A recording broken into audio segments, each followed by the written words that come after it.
presente, pero si después por esas cosas le puede servir también a otros, no hay ningún problema. Siempre la idea es poder llegar a mayor cantidad de Listo. personas. Estamos grabando. Muy bien. Bueno, mi nombre es Erika Silva, después de esa maravillosa presentación, yo soy chilena. En mi país es la cuna del neoliberalismo, un país desigual, no pobre, pero desigual. Eh, en 1955 los Chicago Boys, desde la Universidad Católica, donde además yo me formé, que es una universidad muy conservadora en Chile, eh, fueron en 1955 a la Universidad de Chicago y se trajeron la maravillosa idea del neoliberalismo y se instaló en mi país a través de una constitución en 1980. Yo vivo en este país y soy una persona privilegiada en este país. Pertenezco a las personas privilegiadas y eso es importante también decirlo. Yo creo que siempre es importante saber con quién está hablando uno y desde qué historia está hablando uno y desde qué posición política también. Por eso es que lo digo, yo vivo en una comuna pobre, pero no soy pobre. Yo vivo en Pedro Aguirre Cerda. Es una comuna que antes era San Miguel, que es emblemática en la lucha contra la dictadura, en una población de obreros textiles. Vivo como en la clase media alta de una comuna pobre, eso sí, ¿sí? Eh, Mi comuna lleva el nombre de Pedro Aguirre Cerda, que fue un presidente que impulsó enormemente la educación y una de sus frases célebres fue gobernar es educar. Yo además nací en esta comuna, cuando se llamaba San Miguel, en la Villa Magisterio. Y además mi abuela y mi madre son profesoras. Estuve condenada a la docencia, por así decirlo. Afortunadamente condenada a la docencia. Eh, Me gusta decir de dónde vengo porque a veces los territorios son estigmatizados. En Costa Rica, en Latinoamérica, en todos, los índices de delincuencia han subido y a veces las buenas noticias no llegan de los territorios. Me gusta ser una de las buenas noticias y embajadora de mi territorio, que es un territorio vulnerable, ¿sí? Eh, yo creo que gobernar es educar y también creo al revés, que educar es gobernar, ¿sí?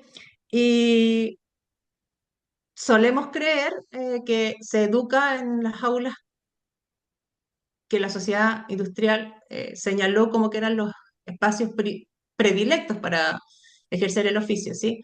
La universidad, las escuelas, los liceos. Yo he trabajado mucho tiempo en las universidades, estudié en la Universidad Católica. La Universidad Católica es una universidad en ese tiempo era una universidad de gente rica. Yo era la más pobre en esa universidad. eh, una de las más pobres, y lo digo porque justamente por eso estudié ahí, porque tenía la posibilidad de tener muchas becas, pero tuve la suerte de además quedarme trabajando en esa universidad, ¿sí? Es una universidad muy de derecha, tan de derecha que si uno entra a uno de sus campus, el primer edificio se llama Hernán Briones, que era el señor que era de la Fundación Pinochet, ¿sí? O sea, así de tan de derecha puede ser esa universidad. Eh, Sin embargo, tuve la suerte, también lo digo, de trabajar, hacer la docencia en esa universidad que sí tiene cierto apertura, ¿verdad?, a no ser tan fiel a su conservadurismo. Eh, y eso me permitió, y he trabajado también en la Universidad de Santiago, trabajé en el Centro de Investigación y he trabajado en muchos lugares. ¿Y por qué digo eso? Porque cuando uno habla de poder, que es una de las frases que ilumina el título de esta presentación, eh,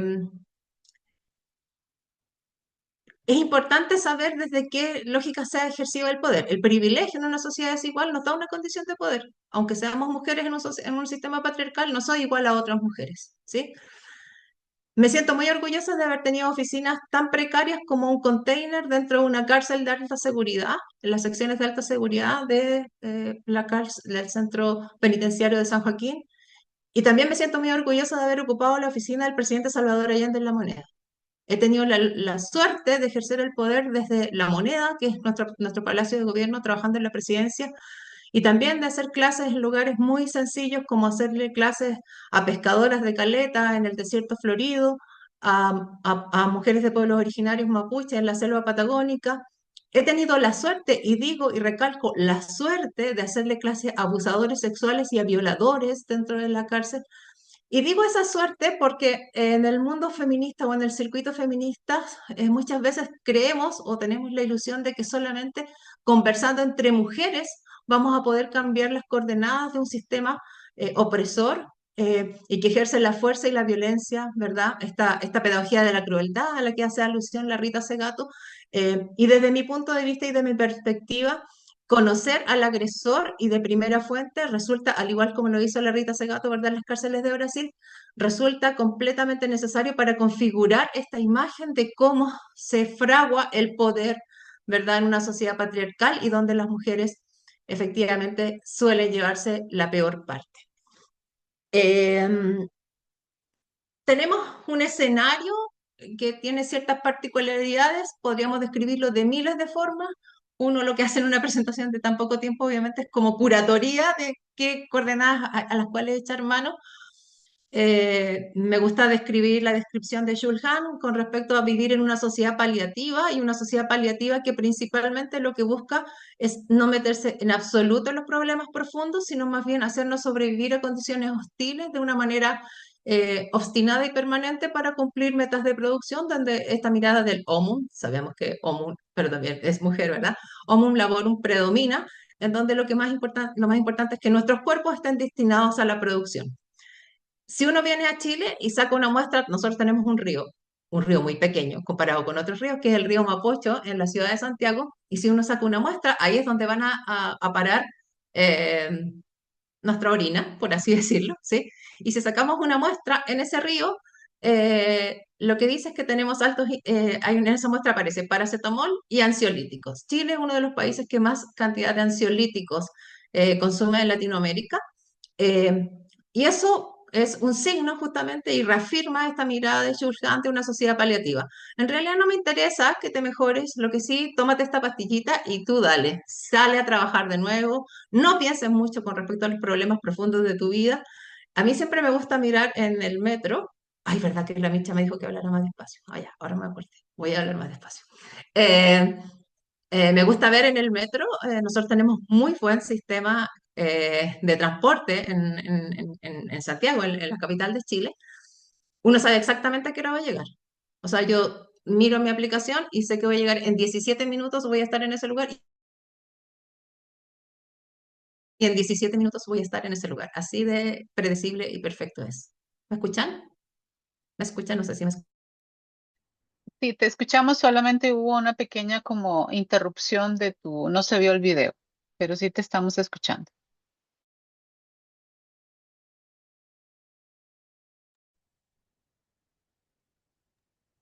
Creo que ahora sí ya se nos pegó. Parece que ahora sí vamos a tener que dejarla Yo entrar. creo que sí. ¿Ahí sí? Ahora Ahora ¿Sí? sí, Ah, sí, ya, sí, porque ahora se, sí. se veía como para, sí. Eh, em, Siempre me gusta mirar cuando veo en el metro, cuando la gente va subiendo o en el transporte público, cuántas de esas personas irán a un lugar que realmente quieren ir y vuelven a un lugar donde realmente quieren ir. Las cifras en Chile dicen que en realidad las personas no van donde quieren ir ni vuelven donde quieren ir porque tenemos altos índices de deterioro en la salud mental, especialmente en las mujeres mayores, y esa cifra se agravó después de la pandemia, ¿sí? Entonces empiezan a rondar preguntas que son obvias con respecto al bienestar y con respecto al buen vivir, que son las promesas, es la oferta pública, por así decir, ¿verdad? Y la oferta pública finalmente siempre, aunque no sea del todo evidente, tiene una granularidad, por así decirlo. Se expresa finalmente en cuán feliz es mi cuerpo. Solemos creer que la perorata o el discurso nos va a envolver en una arousal, ¿verdad? Que nos va a conmover y que nos va a tener una sensación de eh, aparente satisfacción, sin embargo, no es así. Voy a poner el ejemplo que siempre digo, en este país hay una lucha por la educación gratuita y de calidad para todos, la educación superior, y hemos avanzado mucho. Hay mucha gente que puede estudiar, comparada con antes, ¿verdad? Que no podía estudiar en la universidad. Sin embargo, por más que yo estudie una carrera que no quería estudiar y sea gratuita, no necesariamente voy a estar contenta. No necesariamente voy a estar feliz en ese espacio laboral, aunque lo haya deseado inicialmente, aunque tenga todas las condiciones. Hay cosas, hay acciones, hay situaciones en donde a mí me parece que eso pudiera entrar en controversia. Desde esa pregunta y desde esa mirada, la pregunta resulta bastante simple. Es cuando mi cuerpo se siente bien. Y si yo puedo hacer un repertorio de esas posibilidades y anotar cuándo es que mi cuerpo se siente bien, podría distinguir efectivamente en qué situaciones o bajo qué, o bajo qué condiciones o bajo qué coordenadas del poder se siente bien. ¿Sí? Me gustaría, si es que fuera posible, que en el chat pudieran escribir palabras que podrían incluir la definición de sexualidad. Cualquiera, no va a haber respuestas ni buenas ni malas. Los invito a todos para que esto sea interactivo, no que solamente me escuchen a mí. Mientras yo estoy hablando, ¿qué palabras creen ustedes que debiera incluir el concepto sexualidad? Cualquiera. Si yo voy a seguir hablando, ustedes piensan ahí qué palabra se me ocurre, qué podría incluir en una definición de sexualidad. Los invito a que tipeen, ¿sí? Es interesante, por lo tanto, escriban, yo voy a revisar, les voy a dar 2 minutitos para que escriban cualquier palabra, no piensen ni elaboren, pero que ustedes piensen que al menos va a estar asociada a sexualidad. Es interesante, por lo tanto, esa pregunta que es absolutamente simplona, por así decirlo, de la simpleza mayor. Eh, eh, ¿Cuándo mi cuerpo se siente bien? Y esa pregunta, eh, probablemente lo más interesante o el valor público que tiene la diversidad, solemos creer que el valor público de la diversidad es la aceptación, es el imperativo ético de entender que todos podemos ser diferentes. La suerte y la fortuna de haber conocido diversas formas de vivir y habitar nos permite de alguna manera entender o imaginar vías posibles de vida. Quienes tenemos la posibilidad, yo soy docente, pero soy docente, soy artista visual, fui incluso representante de Chile en la PEC en temas de tecnología y mujer en la Universidad de Sudnew. Eh, yo creo que, pero por más que tenga muchos estudios y que haya tenido la fortuna de ocupar muchos lugares de poder y de no poder, yo siempre pienso que yo soy profesora o docente porque a mí me gusta principalmente escuchar historias. Porque las historias y los relatos los que nos permiten es ampliar el repertorio de lo posible en la maravillosa condición de vida. ¿Sí? Em, y voy a ceñirme en algunas frases que esas oportunidades que me han dado a mí eh, de reconocer esos cuerpos subyugados a condiciones de poder o de placer, que de todas maneras han abierto mi capacidad de reflexionar o de imaginarme o de comprender cómo la tríada cuerpo, poder y placer eh, se juega de diferentes formas de acuerdo a mi estrato social, de acuerdo a los factores determinantes sociales, ¿verdad? De acuerdo al territorio en el que habito, de acuerdo a todas esas condiciones. Voy a tirar solamente algunas frases para iluminar y de ahí voy a ir inmediatamente a la definición. Situación 1. En el gobierno del presidente Piñera, que es el anterior a este, hace 4 años atrás aproximadamente, tuvimos una ministra de Educación que se llamaba Marcela Cubillos. Ella fue diputada antes, ¿sí? Ella es del partido más conservador en Chile. Y yo no sé, en Costa Rica, ¿desde cuándo que ustedes se pueden divorciar? ¿Siempre se han podido divorciar o hace poco? ¿O no se pueden divorciar? Se- Sí, pero creo que fue como en los 70, creo. Ok. Bueno, en Chile fue muy tardío. No nos podíamos divorciar nunca. La gente se casaba, literalmente el amor era obligadamente para siempre. No existía la posibilidad.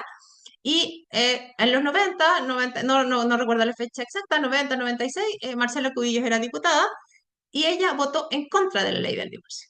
¿Sí? Como uno puede estar incluso en desacuerdo con uno mismo, ella pasó el tiempo y fue una de las primeras que se divorció y se casó con otro hombre de derecha. Caso 1. ¿Sí? Caso 2. Recuerdo haber estado en Corea, en la Universidad Sukmyung, y éramos representantes de la PEC, que son todas las economías del Asia-Pacífico, y teníamos algo así como chaperonas, compañeras de Corea que nos acompañaban a todos lados, porque obviamente, bueno, en la mayoría de los lugares se puede hablar en inglés, pero siempre íbamos acompañadas, y yo le pregunto, ¿cómo es esto de tener novio en Corea y qué sé yo? Y la respuesta que me da ella no fue hace tanto tiempo, pero sí fue hace mucho tiempo, pero no hace tanto tiempo, digamos 10 años atrás, 15 años atrás probablemente, y me dicen, bueno, cuando nosotros nos tenemos que casar, probablemente esto haya cambiado, pero solamente lo pongo como ejemplo con respecto al cuerpo, al poder y al placer. ¿Cómo nos vamos a casar? Obviamente, nuestros papás eligen con quiénes nos vamos a casar. Eh, ¿Cómo podrían ellos no desearnos y cómo no podrían ellos desearnos un feliz matrimonio y cómo podríamos confiar en alguien que no sean nuestros padres? Y yo decía, claro, estoy en Corea, donde hace 15 años atrás uno se subía a un taxi y ya había un GPS en el taxi, sabíamos exactamente dónde íbamos, los paraderos tenían toda la información necesaria para que yo pudiera viajar, las puertas eran electrónicas, o sea, un país completamente avanzado tecnológicamente, pero la respuesta de las mujeres en ese contexto era así. Voy a poner otro ejemplo que no lo había considerado, pero sí lo recuerdo. Tuvimos clases con las gerentes generales de Daewoo. No sé si allá venden cosas marca Daewoo. Sí, autos, como autos, lavadoras, qué sé yo.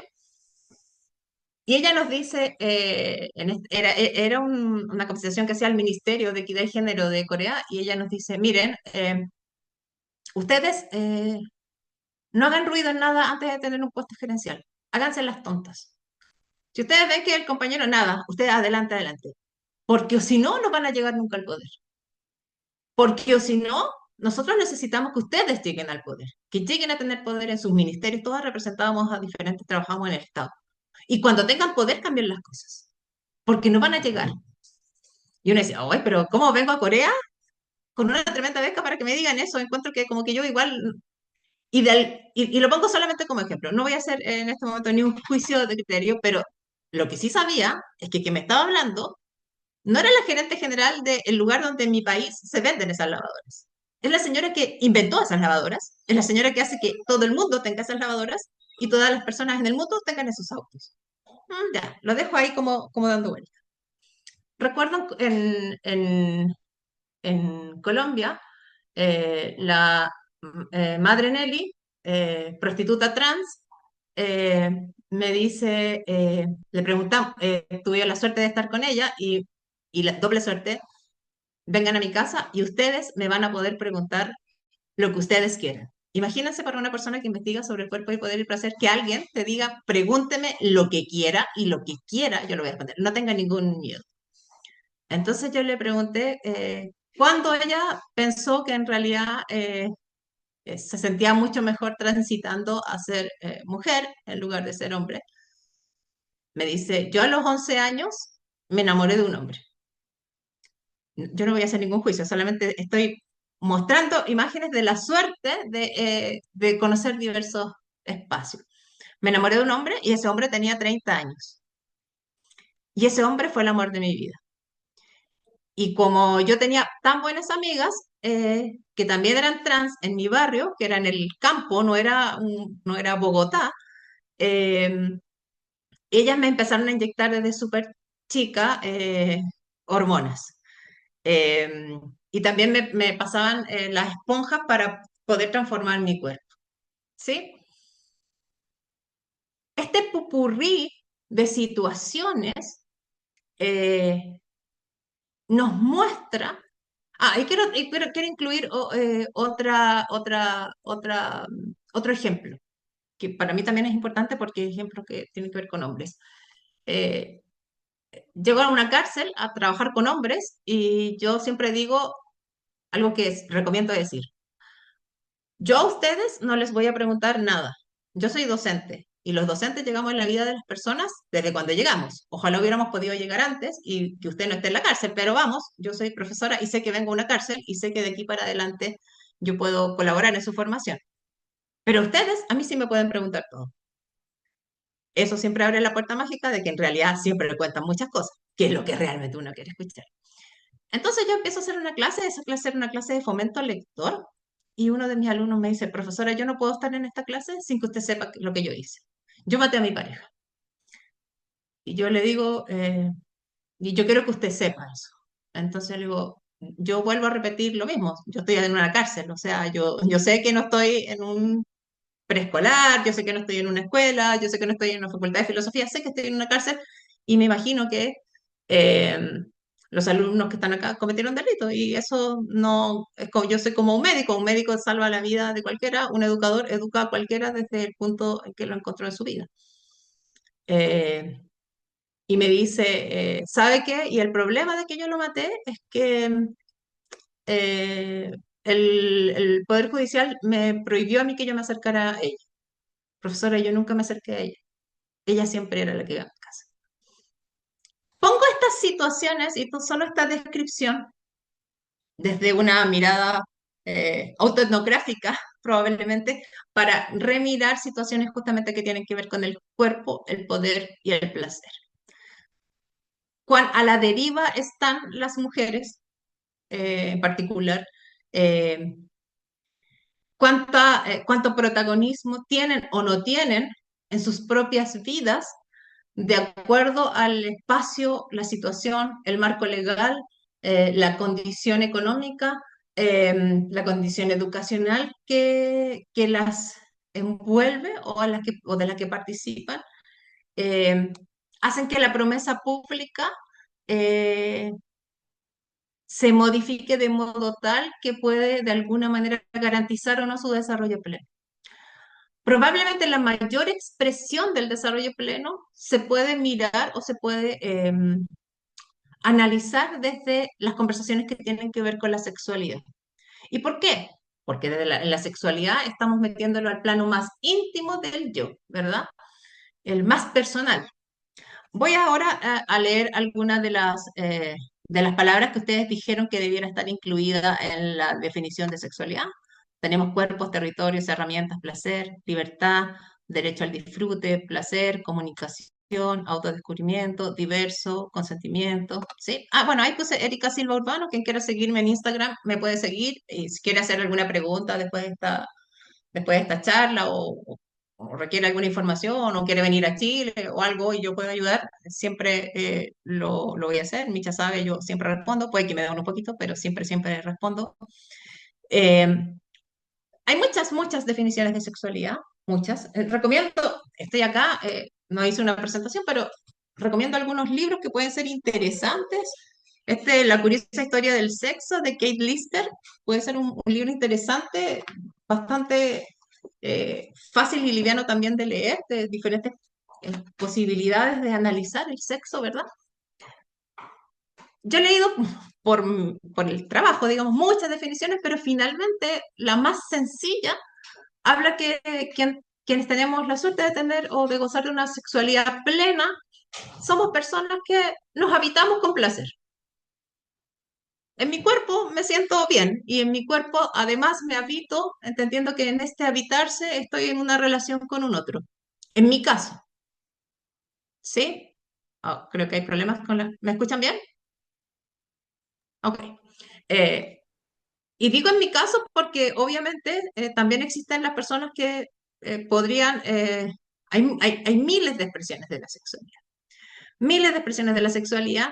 Y esas miles de expresiones de la sexualidad, el sistema neoliberal y patriarcal supone o imagina, siempre yo digo que es como si fuera, como que nos meten en la cabeza que fuera una carrera de batir ciertos récords para poder ser feliz. En una industria en donde prospera y avanza siempre y cuando las mujeres tengamos la posibilidad de imaginarnos con una deuda de cuerpo. Siempre tenemos que deber algo. Quien no deba algo no va a poder, es una persona que es disfuncional al sistema neoliberal, ¿sí? Y disfuncional al sistema patriarcal. El poder de los hombres sobre las mujeres descansa en que las mujeres duden sobre sí mismas, sobre su competencia, su performance coital, desde su performance coital hasta desde cómo se ve, no sé cómo se imaginan, ¿verdad? En lo que denominamos los estereotipos de belleza. Con respecto a los estereotipos de belleza, recomiendo este libro que se llama Bellas para Morir, que es de la Esther Pineda. Ella es una investigadora venezolana pero que ejerce la docencia en Argentina, y este libro habla sobre la industria de la belleza y cómo la industria de la belleza tiene como objetivo que yo odie mi cuerpo, porque mi cuerpo nunca va a ser lo suficientemente delgado, lo suficientemente rubio, lo suficientemente liso, lo suficientemente alto, y aun cuando yo vaya quemando etapas en esa loca carrera, por así decirlo, siempre va a haber algo a lo que yo quiero aspirar. Que yo odie mi cuerpo es el triunfo del sistema patriarcal. Sí, yo siempre digo, las mujeres no podemos acostar con quien queramos, pero siempre nos acostamos con nosotras mismas. Si en mi cabeza rumea de alguna manera esto de que no estoy cumpliendo, esto de que me faltan ciertas cosas para alcanzar la anhelada belleza, ¿verdad? Eh, obviamente tengo menos capacidad de negociación y obviamente quien va a ejercer el poder laboral a nivel de pareja,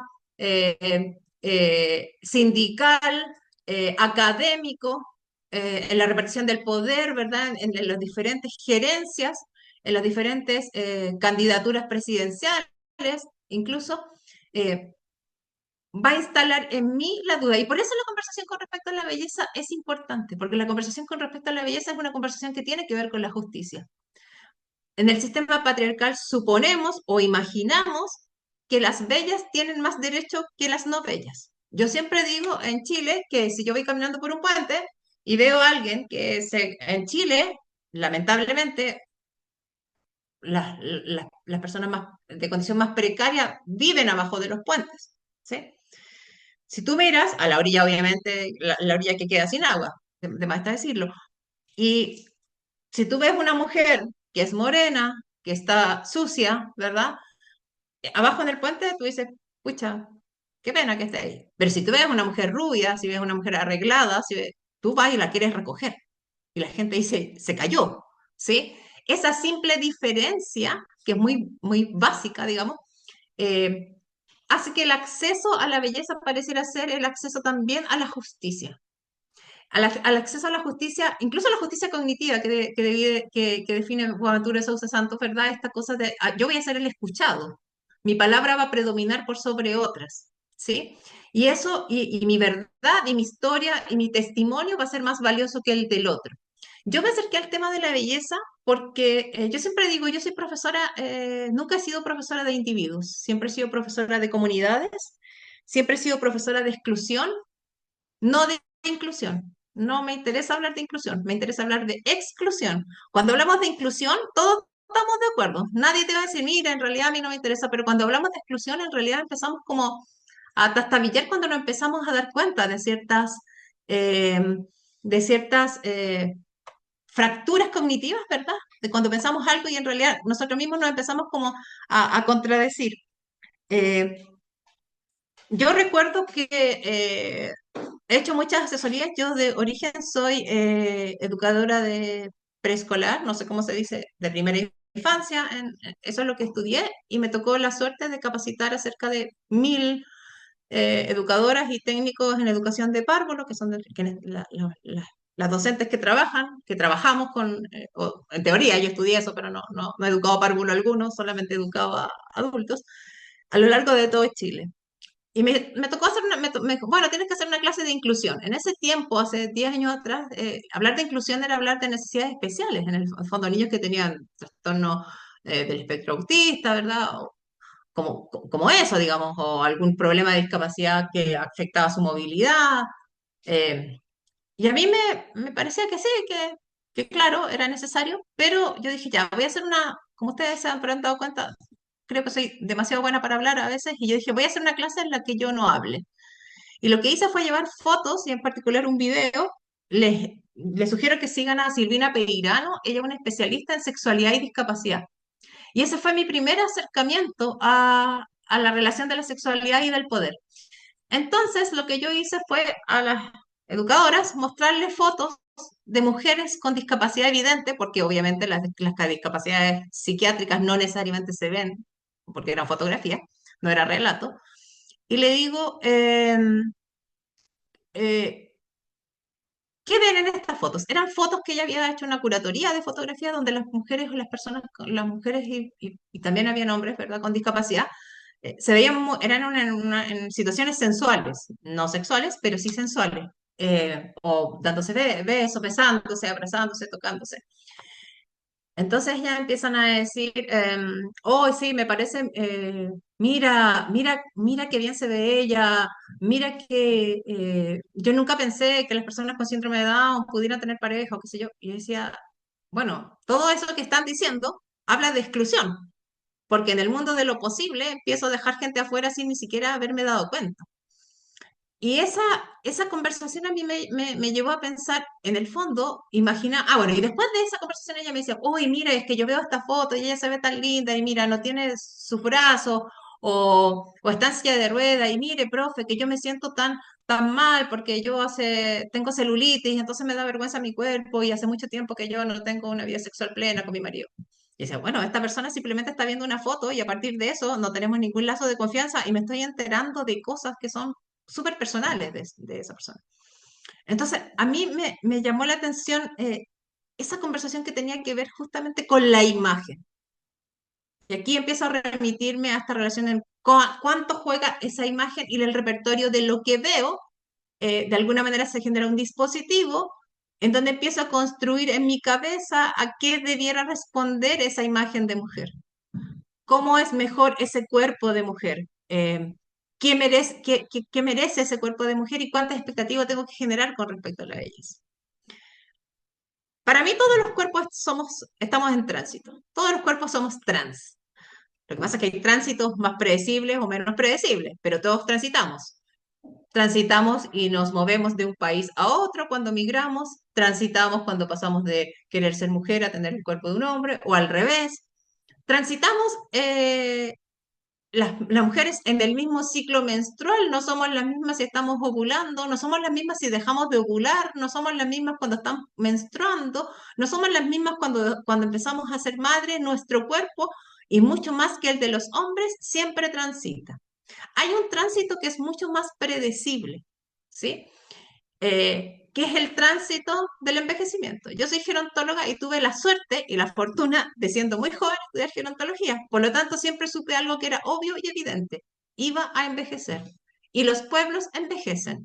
En Chile, hace poco salieron las cifras del censo y Chile tiene una alta tasa de envejecimiento. Y yo tengo la suerte también de ser profesora del Observatorio contra el Maltrato a las personas mayores, y trabajo con mujeres mayores que tienen un liderazgo muy importante con respecto a los temas de política pública. Estamos haciendo una exposición de artes visuales con respecto a los derechos de las personas mayores. Entonces, la segunda clase hablamos de esta noticia porque era una noticia muy impactante. Estamos envejeciendo y muy rápido. Entonces yo llego a la clase y le digo, les tengo una muy buena noticia. Chile envejece. Entonces una alumna mayor de unos 75 años me dice, profesora, ¿cómo eso va a ser una buena noticia? Es una pésima noticia, me dice. Entonces le digo, la única manera en que yo pueda decir que esto es una pésima noticia es como que yo les diga, es una pésima noticia que todos ustedes están vivas. El éxito de una política pública es que los cuerpos de las mujeres envejezcan.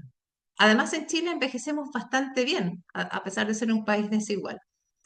La única lógica de entender que es una mala noticia es porque odio un cuerpo que envejece. ¿Sí? Porque además en Chile envejecemos más porque afortunadamente, ¿me están escuchando? Ahora sí, ¿me están escuchando? ¿Sí? ¿Se escucha bien? Allá. Envejecemos y subió la tasa de envejecimiento porque, claro, antes teníamos una alta tasa de natalidad. El problema es que esa tasa de natalidad eran de mujeres adolescentes que eran madres. Entonces bueno, entonces le decía a mi alumna, ok, si usted se siente súper feliz que su nieta, porque ya es su nieta que tiene 15 años, tenga una guagua para que en el fondo esto se revierta, ¿quiere que eso pase? No. Bueno, es que, o sea, bueno, esto es como, no sé, como aquí se dice como cuando uno duerme con sábanas cortas, o la sube hacia arriba y queda con los pies al aire, o la baja y queda con la mitad del cuerpo destapado, digamos.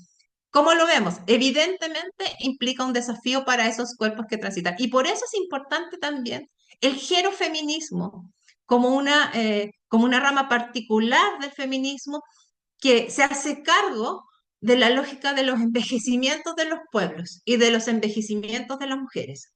En Chile, eh, la lucha de las mujeres que en algún momento fueron jóvenes y ahora son viejas, respaldaron los beneficios o los derechos que hemos alcanzado las mujeres. Yo no soy joven, yo tengo 50 años, pero comparado, claro, todavía no soy una persona mayor, ¿verdad? Eh, la pregunta es, ¿cuánto somos las mujeres, cuánto las mujeres jóvenes visibilizamos los requerimientos y las necesidades de las mujeres mayores? ¿Sí? Que no son los mismos. Sí, yo estoy en menopausia. A mí, Erika Silva, sinceramente, me da lo mismo la ley de aborto. Sé que obviamente la ley de aborto beneficia a mi hija y lo entiendo. Pero la pregunta es, ¿cuánto instalo en un pueblo que envejece, donde la mayoría de las mujeres van a ser mayores, por lo tanto, donde las mujeres mayores van a tener poder de decisión en la decisión pública y en las votaciones, porque van a ser las mayorías? ¿Cuánto eso empieza a ser parte de esa agenda? ¿Sí? ¿Y cuánto de esas mujeres yo las entiendo en esta diversidad también de su relación con el placer? Y esa conversación es bastante significativa. Hay una canción de Silvio Rodríguez que se llama El Necio, ¿verdad? Que dice, yo me muero como viví. Ese es un clásico de entender que los factores sociales y los factores determinantes de la salud condicionan mi cuerpo para mi envejecimiento.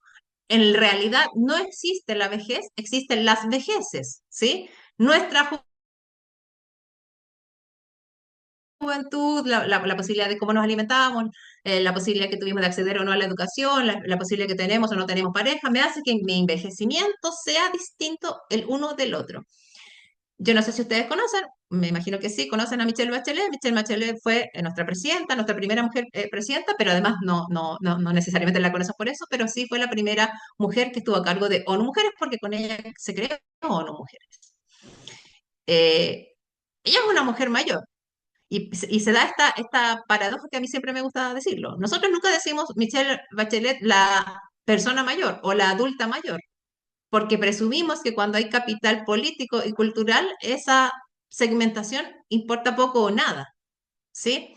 Sin embargo, evidentemente entendemos que desde el gerofeminismo lo que nos queremos hacer cargo de las mujeres es que en su relación del cuerpo, el poder y el placer, y en la visibilización justamente de sus necesidades, de su derecho a tener una sexualidad plena a lo largo de la vida, eh, han sido lo que se denomina en política pública un no tema, de lo que no hablamos, ¿sí? Em, por lo tanto, es interesante poder mirar esta relación del cuerpo, el poder y el placer para remirar también las promesas públicas. Nosotros logramos instalar este año, colaboramos directamente con la coordinadora 8 de marzo, que es una de las coordinadoras que organiza la marcha del 8 de marzo, pero además que moviliza a muchas mujeres, tanto así que gracias a ese movimiento tenemos lo que logramos tener, que es nuestra constitución, ¿verdad? Eh, donde gran parte es la primera constitución feminista que perdimos, que no logró existir. ¿Y por qué lo digo eso? Porque para mí es súper importante decir y situar en el ámbito formativo de nuestros estudiantes la derrota como una situación posible. ¿Y por qué lo digo? Porque yo recuerdo cuando se hizo el cierre de la campaña para hacer esta constitución, que les invito también a leer, que es una constitución feminista, Rita Segato estuvo en el acto de esa campaña cuando se cerró, y ella dice, estamos ante la primera constitución feminista que será un faro para las feministas de Latinoamérica y para las feministas del mundo. En ese minuto, cuando estábamos todas en ese acto, todos pensamos que íbamos a ganar. Pero Rita Segato, yo revisé después el discurso y además lo tengo en un paper que ahora vamos a escribir en la British Academy en Inglaterra. Ella dice, pierda o gane, esta constitución es una guía para las feministas de Latinoamérica.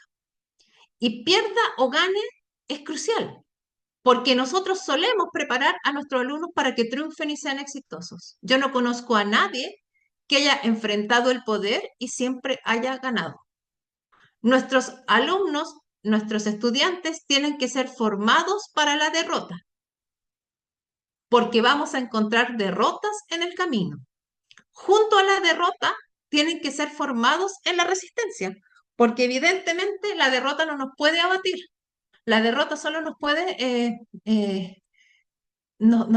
necesitamos estar blindados. Y para estar blindados, tenemos que saber dónde está y se siente bien nuestro cuerpo.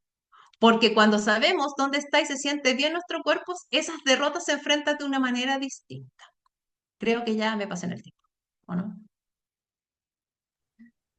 Eh, mm, Puedes seguir tal vez unos minutos más y cerramos No lo sé, a las no lo sé.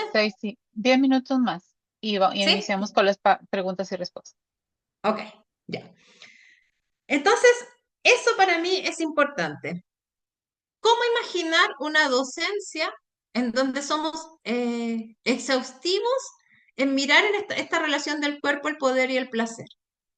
Eh, donde entendemos la sexualidad y el desarrollo pleno en el encuentro con el otro, ¿sí? En el refugio, o sea, sí, la, el desarrollo de una sexualidad plena es garante de una salud mental sana. No, tal vez no es garante, pero es uno de los factores que determinan tener una buena salud mental. ¿Sí? No lo digo yo, lo dice la Organización Mundial de la Salud. No es que yo tenga una particular obsesión con el tema, no, lo dice la Organización Mundial de la Salud. Los temas de sexualidad y de placer, y la sexualidad no es coital. Cuando yo hablo de sexualidad, no estoy hablando del coito. Y voy a hacer un ejemplo que siempre que le digo, ojalá tuviéramos más tiempo y ojalá pudiéramos tener el taller de cuerpo, poder y placer, porque de verdad uno es muy valorado, porque son temas de los que no se hablan. Pero uno da un ejemplo que es muy puntual y se da cuenta que en realidad lo que nos hace feliz o lo que nos hace sentir placer en nuestro cuerpo y sentir que nos habitamos con placer no tiene que ver con que una mayor sexualidad es una multiorgasmia, por así decirlo. Voy a poner un ejemplo. Yo le pregunto a alguien, oye, bueno, y sobre frecuencia coital. ¿Tú tienes relaciones sexuales con tu pareja? Sí, y son satisfactorias. Sí, y bueno, ¿qué días tienes? No, los viernes en la noche habitualmente tenemos ahí, nos regaloneamos y qué sé yo. Ok, pero le preguntas, ¿y lo pasas bien? Sí, lo paso bien y sí, me siento muy feliz, querida, qué sé yo. Esa misma persona te puede decir, sí, pero ¿sabes qué? Eh, Llegó un nuevo compañero, un nuevo colega a la universidad y me parece deslumbrante. Me encanta cómo habla. Me encanta porque es tan culto y cuando esa persona llega, se sienta al lado mío y a mí se me paran los pelos. Pero cuando estoy con él me siento tan contenta. A ver, espérate. Tú me acabas de decir que tú tienes una vida sexual plena, que los viernes son maravillosos con tu pareja. Ese pequeño ejemplo, que es muy típico que uno se lo da a la gente, además uno, cada vez que da este ejemplo, uno ve como gente que está así, como que está primero, oh, se escuchando, y de repente, bueno, y da el ejemplo y la gente empieza como a reírse, como que se empieza a acordar en su mente de cuando llegó ese compañero o esa compañera, por dar lo mismo, eh, y el relato de las personas dice que se sienten bien y no es porque necesariamente tengan relaciones sexuales con esa persona. Pero ¿cómo? Pero si tú ni siquiera te acuestas con esa persona. No, pero es que cuando lo veo, el día se me ilumina. Es que encuentro que es tan simpático o encuentro que es tan simpática porque es tan dulce. Además llega a mi oficina y ella me trae pasteles y comemos juntas y nos reímos mucho. Bueno, eso demuestra que esta cosa como de, obviamente no es que estoy teniendo más orgasmos con esta persona, sino que mi cuerpo, en una expresión de la sexualidad también, que no es coital, sino es que del encuentro, de la intimidad, de muchas otras cosas que incluyen la dimensión completa de la sexualidad, también se puede sentir bien. Y aquí empiezan a entrar otras conversaciones que tienen que ver, obviamente, con la identidad, con el derecho a tener una identidad sexual, con el derecho al placer y a la multiexpresión, empiezan a entrar preguntas que son interesantes como el poliamor. En realidad yo en la vida voy a amar a una persona, eso está bien porque en realidad somos monógamos. Podría amar a otras personas si las amo, es sexual o no. El poliamor es en realidad lo mismo que el swinger, que me acuesto con muchas otras personas. Sí, no. Invito a leer a Kim Talbert. Ella es una profesora, una socióloga de un pueblo originario canadiense y en su pueblo, ella, yo no recuerdo en este momento cuál es, Sioux quizá que puede ser, ella habla del poliamor como la manera normal en que la gente se relaciona. La gente ama a mucha gente y tú le preguntas a Kim Talbert, oye, pero tú amas a mucha gente y como que tienes sexo. Sí y a veces no. Pero en realidad lo amo porque para mí la expresión de amar es que me preocupo, es que quiero saber cómo está, es que si necesita algo yo voy a correr. Y la pregunta también ahora empieza a meterse en terrenos que pueden ser eternos y por supuesto fascinantes de qué diablos es amar. Porque si nosotros preguntamos ahora en el chat cuál es la máxima expresión de amor, vamos a tener cuántas personas hay, 21 respuestas distintas. Porque todos priorizamos lo mismo. No, lo más importante es que me sea fiel. No, lo más importante es que me cuide cuando estoy mal. No, lo más importante es que esté conmigo cuando estoy derrotada, cuando no me he bañado, cuando he estado fea, cuando estoy triste, cuando me echaron del trabajo. Porque que me amen cuando estoy bien es como fácil. ¿Quién no ama a alguien que está en la cúspide del éxito? Pero amar cuando las cosas van mal, cuando estamos en la ruina, cuando estamos quebrados, cuando estamos agotados de escuchar llantos de niños porque estamos criando, cuando estoy con mi mamá que está agonizando porque tiene 90 años, esas son otras jugadas donde el amor también está incluido. Y el amor, ¿y qué relación tiene el amor con la sexualidad? El amor siempre va junto con la sexualidad. ¿Puedo amar a alguien y no tener sexo? ¿Puedo tener sexo y no amarlo? Son preguntas que a mí me parecen siempre sujetas a controversia y me parecen sujetas también a iluminar caminos de vidas posibles. Yo le hago clase a mis alumnos en la universidad cuando le hacía el taller de cuerpo, poder y placer, y mis alumnos tenían que leer todo, desde Kim Talbert hasta, no sé, manuales de matrimonio del Opus Dei, porque yo siempre le decía, a mí me da lo mismo lo que usted opte.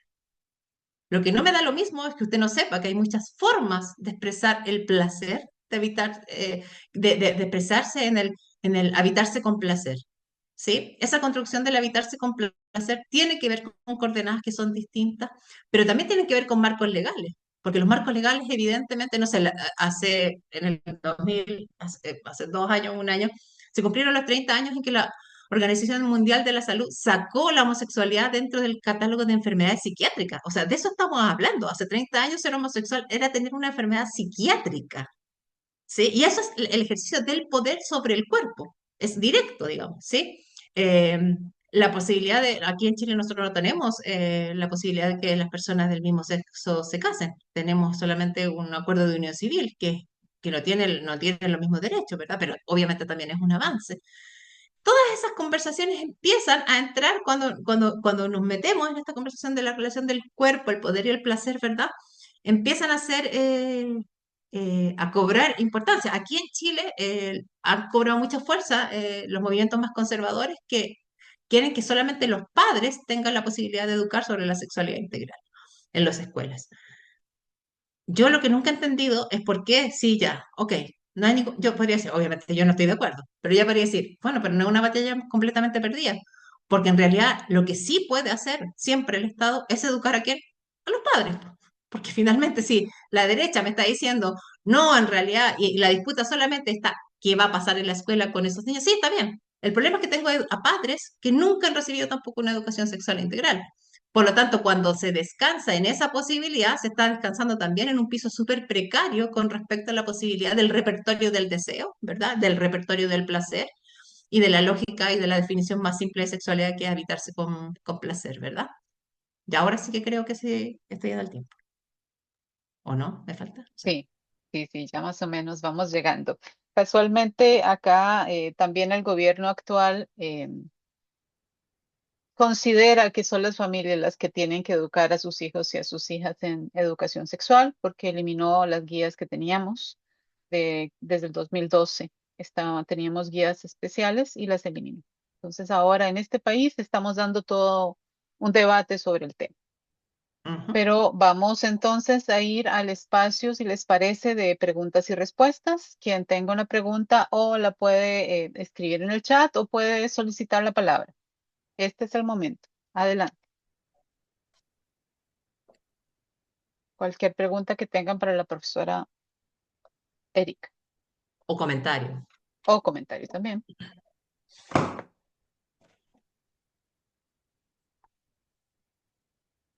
Adelante, Andrea.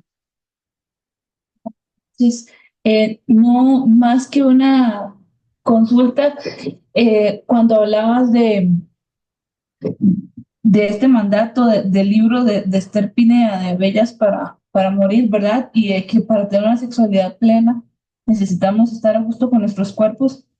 Me recordó un poquito mi tesis, bueno, mi trabajo final de graduación de licenciatura que se va a tratar sobre la gordofobia, ¿verdad? Entonces estoy intentando explicar un poquito como por qué es una violencia todavía tan vigente y tan normalizada y está como muy atravesado también, ¿verdad? Porque como ser gorda no es ser bella, entonces nos mantienen en una constante como de sentirnos siempre disconformes, ¿verdad? Pero me voló mucho la cabeza eso que dijiste de la sexualidad, porque en el imaginario no nos imaginamos una persona gorda o dos personas gordas puedan tener una sexualidad coital deliciosa. Cuando nos imaginamos a alguien teniendo mucho placer, nos remitimos como al porno, que siempre son personas delgadas, hegemónicas, ¿verdad? Entonces, como, ¿verdad? De alguna manera, siento como que nos roban el placer de vivir. Cuando nos exigen que el cuerpo se tiene que ver así y tiene que estar en esta etapa de la vida, que por lo general es la juventud, ¿verdad? Entonces, y como nunca se alcanza, porque si la juventud no la puedes tener siempre y el cuerpo va cambiando, entonces no sé, como que siento que nos mantienen como esos hamsters que dan y dan vueltas en una ruedita, pero nunca van a llegar. No sé, como que pensé muchas cosas y no, agradecerlo porque estuvo muy buena la conferencia. Muchas gracias. No, gracias a ti. Mira, al respecto, yo quería señalar dos cosas. Nuestro órgano erógeno por supremacía es el cerebro, ¿sí? No es el clítoris, que tiene 8.000 terminaciones nerviosas y que fue a funcionar por siempre hasta que dejemos de existir. Es el cerebro. ¿Y por qué digo esto? Porque y por eso les invito a que conozcan a la Silvina Peirano, porque uno dice, bueno, pero en realidad, ¿por qué voy a meterme a hablar de discapacidad si en realidad mi tema no es la discapacidad? No hay que ver que, bueno, porque cuando hablamos de sexualidad y discapacidad, en realidad estamos hablando de humanidad, no estamos hablando de discapacidad, ¿sí? Entonces ella muestra ejemplos y tiene muchos videos y es muy ilustrativo su blog y también su página en Instagram y en Facebook. Entonces ella muestra, por ejemplo, la sexualidad de personas parapléjicas. Una persona parapléjica no siente físicamente. O sea, yo tengo amigas parapléjicas. Tú le puedes entrar un tenedor y no siente nada. No siente físicamente. Entonces dice, bueno, pero ¿cómo es esto de los derechos de las personas a tener una vida plena si en realidad no siente? ¿Para qué vamos a esforzarnos en que esa persona no siente? Bueno, no siente, pero sí siente. Porque, entonces, perdonen, obviamente es un curso de sexualidad, por lo tanto tengo que ser explícita. Un hombre o una mujer que está recibiendo sexo oral no siente nada, pero sí siente culturalmente, porque sabe que ese espacio es un espacio íntimo. Y al tener un contacto físico, aunque no lo sienta, sí siente, porque lo que siente es lo que tú piensas, ni siquiera es el cuerpo, ¿sí? Y con respecto a lo que tú decías, con respecto a la gordofobia, otro porno también es posible. Yo recomiendo seguir a Erika Last y también hay muchos videos porno de Erika Last porque es pornografía feminista. Mis alumnos eran muy felices porque a veces tenían como tarea, bueno, hoy, ¿qué tienes que hacer en tu tarea de cuerpo, poder y placer? Oh, lamentablemente tengo que ver porno. Sí, tienes que ver porno. Porque hay otras maneras de imaginar el porno, otra industria del porno que también es posible, con otros cuerpos que no son los hegemónicos, con otras condiciones laborales de quienes ejercen el oficio de actor porno. Y Erika Last es una gran exponente de ello. Y por lo tanto es importante entender cómo definimos, porque hay algo peor que me excluyan del mundo del placer. Lo peor es cuando me autoexcluyo del mundo del placer. ¿Sí?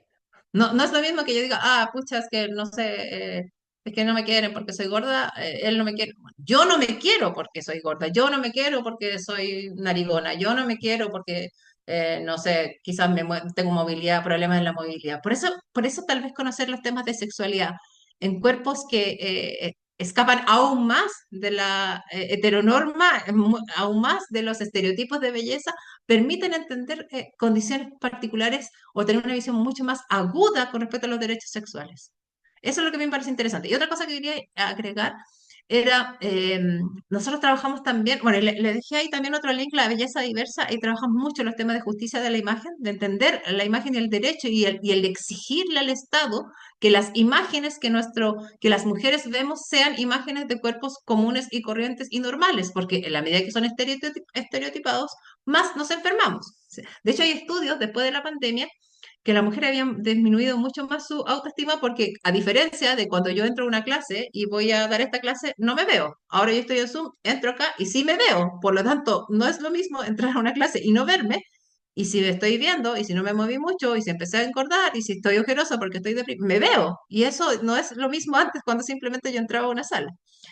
Entonces, es muy interesante poder poner en la mesa pública esas demandas también desde el feminismo, desde la justicia de la imagen, desde qué ven nuestras hijas o cómo, sobre todo las mujeres jóvenes, más jóvenes que están expuestas, ¿verdad? Los filtros, o sea, uno a veces ve a una alumna y dice, es que yo no puedo creer que usted sea usted porque realmente los filtros que usted pone en Instagram o los filtros que pone para Zoom o cuando uno arregla su foto no se parece en nada a lo que yo estoy viendo acá. Y no parecerse en nada es súper dañino, porque finalmente es la declaración explícita de que odio esa forma que no se parece a esta imagen que creo para poder ser aceptada. ¿Sí? Gracias, Erika. Aquí tenemos a Mariam Elizondo que nos pregunta. Mi consulta sería sobre cuando mencionaste sobre prepararnos para las derrotas. Me gustaría saber recomendaciones para superar y aprender de esas derrotas personales, sexuales y profesionales.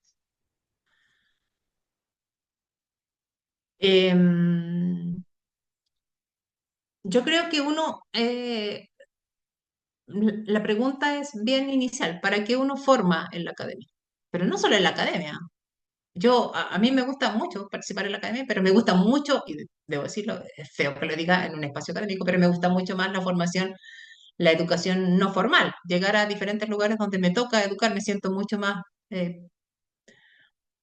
sé que voy a encontrar mucha mayor diversidad o me voy a sorprender mucho más de los alumnos porque finalmente hay una curatoría humana cuando uno entra a una sala. Tenemos ciertos intereses necesariamente porque estamos ahí reunidos. O sea, uno puede, no sé, yo hice clase de medicina 5 años, puedo describir claramente cómo son esos alumnos. Fueron los más competitivos, fueron los mejores alumnos, por lo tanto su posición en la vida tiene ciertas coordenadas que son diferentes a otro grupo de alumnos. Es bastante predecible lo que uno puede encontrar. Cuando uno va a hacer educación informal, o llega a una cárcel, o llega a un sindicato, o llega a cualquier espacio, ¿verdad? De adultas mayores, de personas mayores, de feministas, no feministas, conservadoras, lo que sea, te sorprende mucho más de la posibilidad de ser, por así decirlo, ¿sí? De hecho, una de las cosas que yo ya invito también es como, por favor, escapemos solamente de los grupos. Yo me di cuenta, demasiado tardíamente, seguramente hasta hace como un año, que nosotros simplemente siempre le hacíamos clases feministas. Era un diálogo entre conversas. Nosotros nunca tomábamos cursos va a sonar feo que lo diga yo, de mujeres mayores que solamente se juntan a hacer crochet o tejido. Encontramos, pero ¿cómo vamos a ir a esas mujeres que sigan así? ¿Cómo vamos a ir a hacerle adornos de Navidad a nosotras, que somos tan protagonistas en este activismo, ¿verdad? Después nos dimos cuenta que justamente el lugar que deberíamos ir y que tenemos que aceptar es ir a ese lugar donde vamos a tener que hacer adornos navideños. Porque justamente ellas son las excluidas. Es justamente en ese lugar donde crecen las fuerzas conservadoras, donde el alivio de la fe les da un sentido de vida que no le podemos dar porque ni siquiera nos atrevimos a llegar, porque eran mujeres a las que no estaban en nuestro circuito de lo posible, ¿sí? Entonces, para mí eso es súper importante y entender que yo no sé quién quiere confrontar lo injusto y le ha ido siempre bien. O sea, la derrota es una cosa que resulta obvia y la derrota con costos que en ocasiones son bastante altos. Ustedes me describieron y me dijeron, soy profesora de la Universidad de Valparaíso. Yo voy a poner un ejemplo. Eh, Técnicamente sigo siendo profesora de la Universidad de Valparaíso, de la Escuela de Medicina, porque no he perdido mi mail. Y cuando uno tiene su mail, todavía sigue siendo profesora, aunque no esté haciendo clases en ese momento. Nosotros el año pasado, un alumno de nosotros se suicidó. O sea, las cosas pueden salir mal, puede uno reprobar, pero cuando un alumno se suicida, o sea, muere, Y cuando tú sabes que parte de esa muerte es porque hubieron fallas administrativas, porque los turnos fueron despiadados, porque era simplemente un estudiante y no durmió en semanas, porque habías alertado de que las cosas no funcionaban bien, de que teníamos deterioro en la salud mental de nuestros estudiantes y que pasó eso, nosotros hubimos varios profesores que firmamos una carta, que apoyamos a nuestros estudiantes que estaban en paro, y obviamente los que tuvimos un rol más protagónico, y yo le decía a mis estudiantes, yo los voy a apoyar y yo sé que me pueden echar, lo sé, porque obviamente las autoridades trataron de minimizar, de tapar esta situación. Eh, Eso pasó en septiembre del año pasado. Y este año se suicidó su pareja, que también era médico. Bueno, y nos dijeron, ni siquiera nos despidieron, no nos llamaron para hacer, después imagínense lo loco que puede ser que tu jefe ni siquiera te despida, pero simplemente no te llama a hacer la clase que habías hecho 5 años después.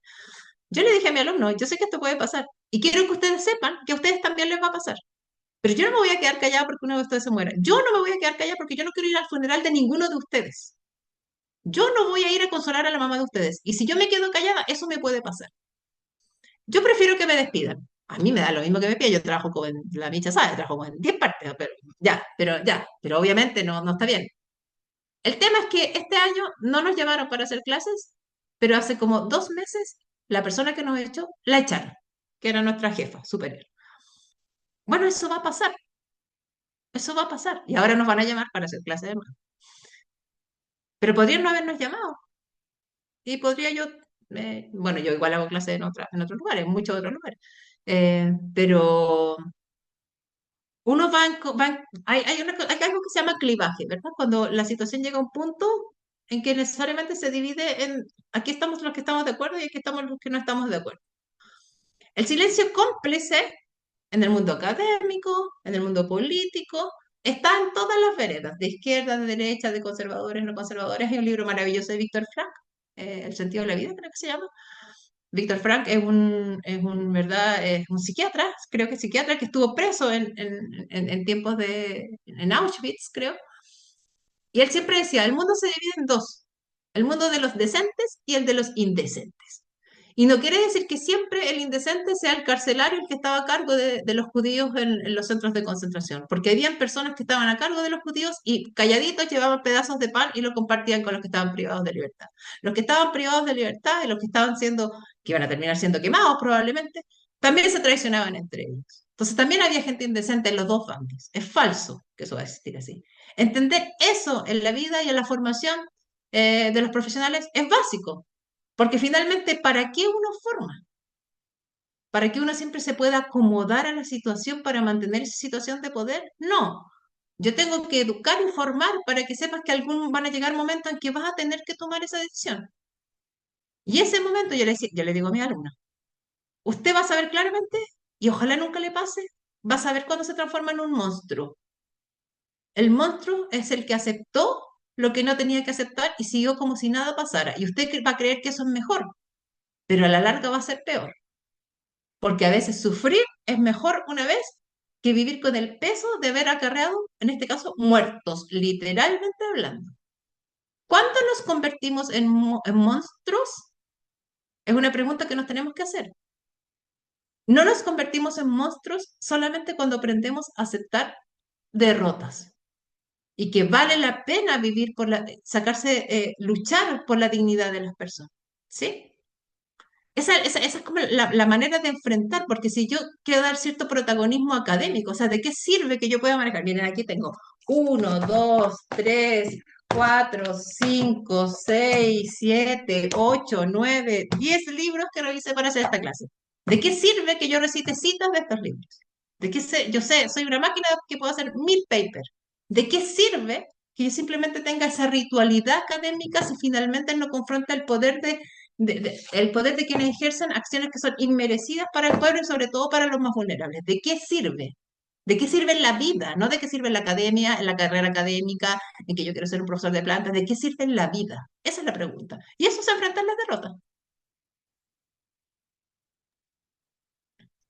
Gracias, Erika. ¿Hay alguna otra pregunta o comentario? Bueno, aquí Paulina nos dice que gracias por toda la información. Estuvo súper enriquecedor. Bueno, si no hay otra pregunta, entonces le damos obviamente las gracias a Erika por habernos acompañado y a todas las personas también que sacaron el ratito para acompañarnos esta tarde.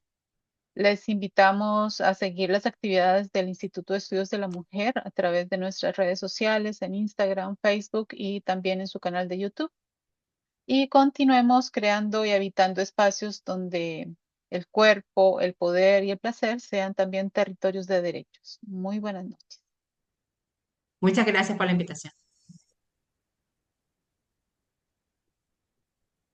Muchas gracias.